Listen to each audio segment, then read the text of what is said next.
Muy buenas, hoy vamos a analizar a fondo un tema que cae bastante en el ENARM, la dispepsia funcional. Nos vamos a meter de lleno en la guía de práctica clínica mexicana para que tengáis claros todos los puntos clave para el diagnóstico y el tratamiento. Venga, vamos al lío.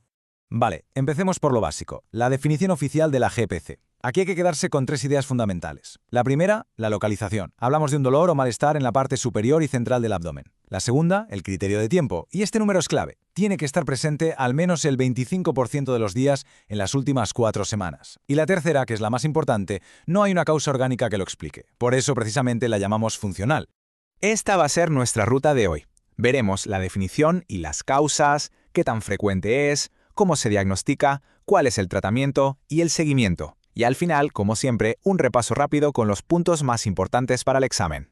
Perfecto, pues empezamos con la primera sección para poner unos buenos cimientos. Vamos a ver qué es exactamente la dispepsia funcional y qué factores la pueden desencadenar.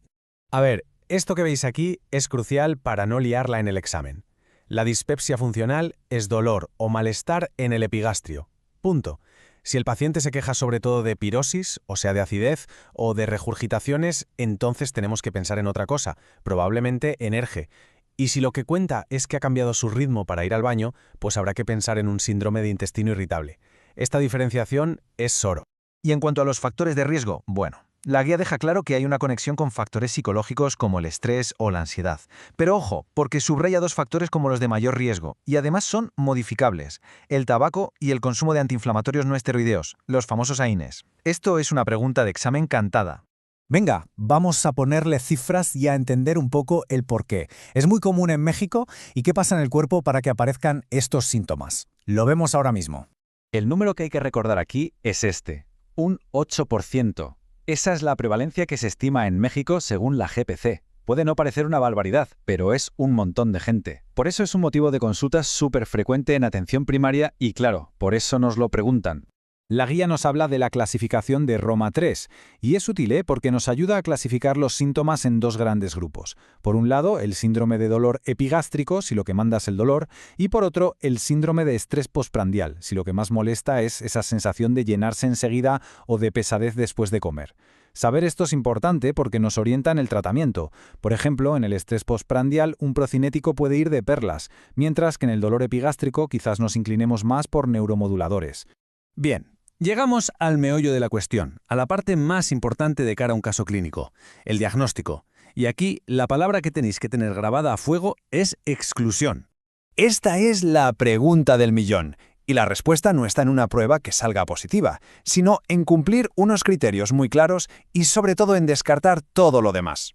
Entonces, para confirmar el diagnóstico según la guía necesitamos sí o sí estas 2 cosas. La primera, el criterio de tiempo, que ya lo hemos dicho. Y la segunda, que es fundamental, es la ausencia total de daño orgánico. ¿Y cómo demostramos eso? Con una endoscopia digestiva alta que sea completamente normal. Sin una endoscopia normal, no podemos ponerle el sello de dispepsia funcional. Y aquí está la parte más crítica de la evaluación inicial. La guía no dice que busquemos signos de alarma, dice que los busquemos intencionadamente. Si encontramos cualquiera de estos, como que ha perdido peso sin querer, que le cuesta tragar, que vomita sin parar o que le palpamos una masa, la cosa cambia por completo. Ahí se encienden todas las alarmas y hay que descartar algo grave como un cáncer gástrico. Vale, ya tenemos una sospecha diagnóstica y hemos descartado los signos de alarma. ¿Por dónde empezamos a tratar? Vamos a verlo. Fijaos, el primer paso del tratamiento no es recetar un fármaco, es hacer una buena evaluación del estilo de vida. La guía es muy clara. Hay que preguntar por la dieta, el peso, el tabaco, el alcohol y sobre todo por los AINES. La primera línea de tratamiento es intentar modificar estos factores. Pero, ¿y si eso no es suficiente? Pues entonces entra en juego el algoritmo. Primero, la estrategia de probar y tratar para el Helicobacter pylori. Si da positivo, se le da tratamiento para erradicarlo. Si da negativo o los síntomas siguen, el siguiente paso es probar un ciclo de 4 a 8 semanas con un inhibidor de la bomba de protones. Si la cosa sigue igual, entonces ya podemos pensar en procinéticos o incluso en antidepresivos tricíclicos a dosis bajas, que funcionan como neuromoduladores. La dispepsia funcional es una patología crónica, que va y viene. Así que el seguimiento es una parte súper importante del manejo. Vamos a ver qué dice la guía al respecto.